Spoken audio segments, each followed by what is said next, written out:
Well, happy Friday, cultural Confederates. And there might be some background noise from my neighbors. Nothing I can do about that. As you know, we do these in real time. It is what it is. So it's Friday, and you know what that means. Time for another Oddly Friday news episode. I just go in and see what news headlines are out there. I'll just type something in, type in something like news, maybe Trump, Nobel Peace Prize. Isn't that something? Trump's getting the Nobel Peace Prize, or Machado, whatever her name is, from Venezuela, is giving Trump the Nobel Peace Prize, and we've got all hell breaking loose in Minneapolis. So if you're new to the channel, no fancy graphics, nothing like that. What you see is what you get. We cover everything. So anything goes here on the channel. Pardon me. It's a little dry here, so we had some snow light dusting last night, but the air's a little dry, so pardon me if I cough here. But as I said, we do these in one take. They are what they are. So let's take a look at the news. Let me type in news on my laptop here, see what stories are out there. And thank you again for watching and subscribing. DOJ investigating Minnesota governor, Minneapolis mayor over alleged obstruction. Obstruction of ICE agents, I take it. Whatever happened to state sovereignty? I'm going to keep hammering this point again and again and again. If the state of Minnesota or California want sanctuary cities, then let them have them. Because obviously you people at ICE, these government agencies, aren't getting the job done. Fox News, now that was over at CNN. Fox News, Venezuela opposition leader Machado cautions Trump administration on dealing with blah, blah, blah. Trump says he may punish countries with tariffs if they don't back the U.S. controlling Venezuela or these other countries, taking over Greenland. That's over at the AP. Blair and Rubio among names on Gaza Board of Peace. Trump's peaceful ICE thugs. Oh, here's one for you. This is Al Jazeera. U.S. says Canada will regret decision to allow Chinese EVs into their market. Interesting story. Let's go to that one. That sounds interesting. Nobody's talking about it, so we'll talk about it. Might take a moment for this to kick in. Let's see when this came out. Oh, this is in their economy trade war section. They actually have a trade war section over at Al Jazeera.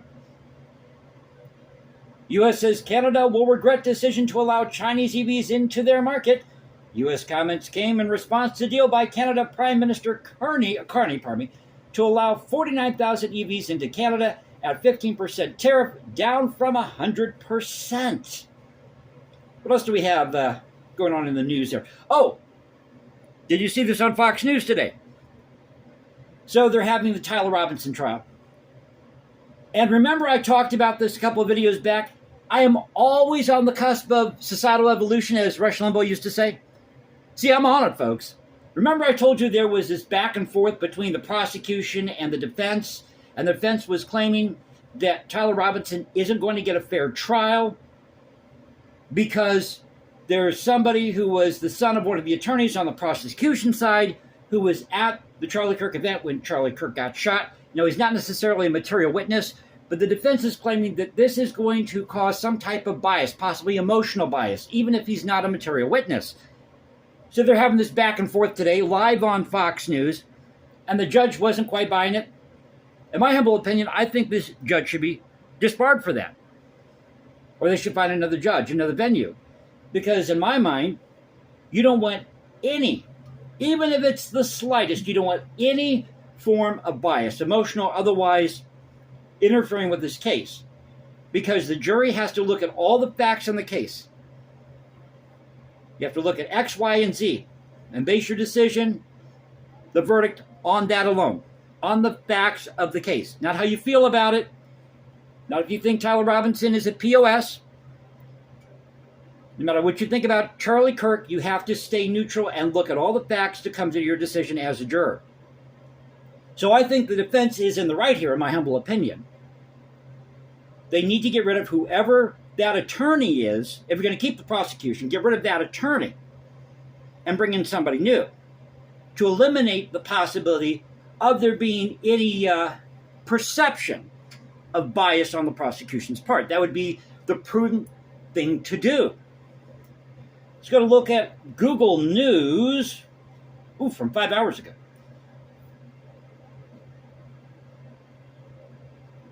Justice Department launches criminal investigation of Minnesota governor. Of course, this, I guess, surrounds that feeding America, whatever it was, feeding our future scam that's out there, organization. I don't want to call it a scam, but they're saying it's a scam. Let me enlarge my screen here. I got a picture of Tim Walz, Governor Tim Walz, beside the mayor of Minneapolis. What's that guy's name?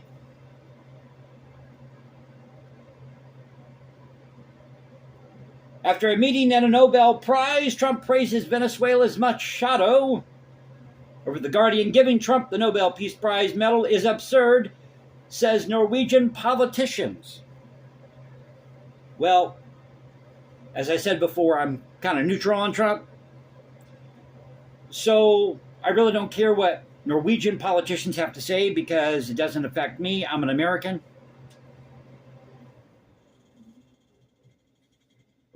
Time Magazine is on this as well. Can a Nobel Peace Prize be gifted or sold? Venezuela's Machado isn't the first winner to give their medal away. Washington Post. Washington National Opera announces new venues after split with... Who are they splitting with? Come on, Internet. Come on, hurry up. I got to see the story here. As I said, we're doing this in real time. I'm just typing in whatever, pulling up whatever headlines are out there. Come on, Washington Post. Get with it. The connection is kind of slow here. So, as I said, you might hear some background noise. Nothing I can do about that. Announces new venues after split with Kennedy Center. This is a big story.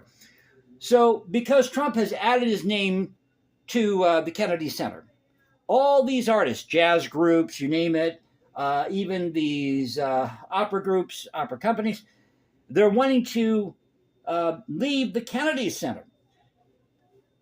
The company lined up Lunzer Auditorium. I hate this when you go to... here we go. When you go to the Washington Post site and they won't let you see the story, they want you to subscribe.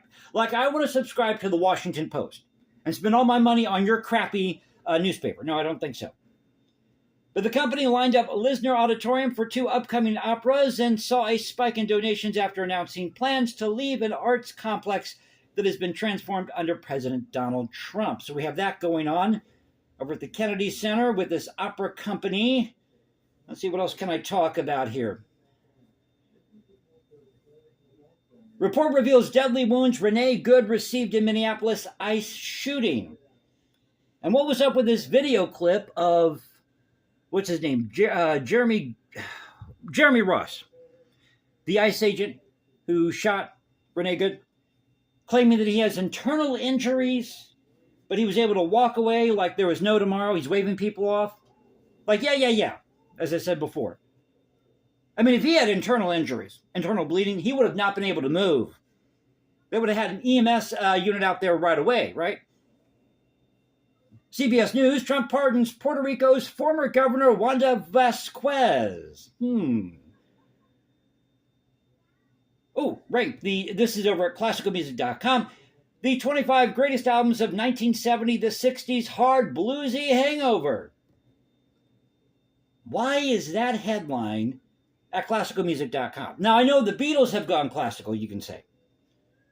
But rock music is rock music, classical music is classical music, hip-hop is hip-hop. There's different genres out there, pardon me. Now, some of that may overlap at times. But come on.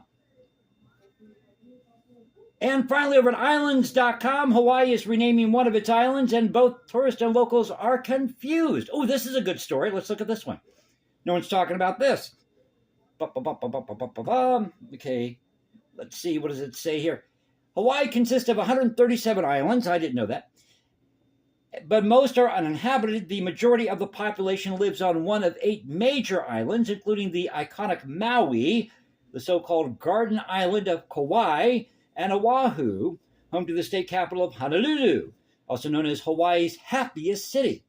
The largest island in the in this chain recently made headlines when the Hawaii State Board of Geographic Names announced a slight change to its name. From now on, the island of Hawaii will be called simply Hawaii, a decision that both tourists and locals are confused over. So we got some confusion going on over in Hawaii. So I thought I'd share this with you today, our Oddly Friday news segment. I just go in and type anything, pardon me again. Type in the word news, see what pops up, we talk about it. So that is your Oddly Friday news segment, as I said, for today. Hope you enjoyed it. If you did, you know what to do. You can follow me at Instagram, Jason197711. Find me at Substack or go to Culture Confederacy at CultureConfed1 on X. This is the Culture Confederacy saying peace out. Stay safe, everybody. Keep up the culture. God bless, and I'll catch you next time.